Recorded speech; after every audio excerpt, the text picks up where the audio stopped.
ఎంతో దైవానుగ్రహం ఉంటే తప్ప ఈ విషయాలను మీరు తెలుసుకోలేరు. ఎందుకు తిరుమలని భూలోక వైకుంఠం అని అంటారు? బ్రహ్మదేవుడు నిద్రపోవడానికి ప్రళయ వర్షం కురిస్తే తప్ప ఆయన నిద్రపోరు. ఇలా ప్రళయ వర్షంలో నిద్రపోయి మేల్కొనే సమయానికి భూమి సముద్ర గర్భంలోకి వెళ్ళిపోతుంది.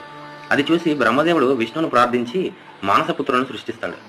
నారదుణ్ణి, సరకుణ్ణి, వీళ్ళందరినీ. వీళ్ళతో పాటు హిరణ్యాక్షసుని, హిరణ్యకశిపుని కూడా సృష్టిస్తాడు.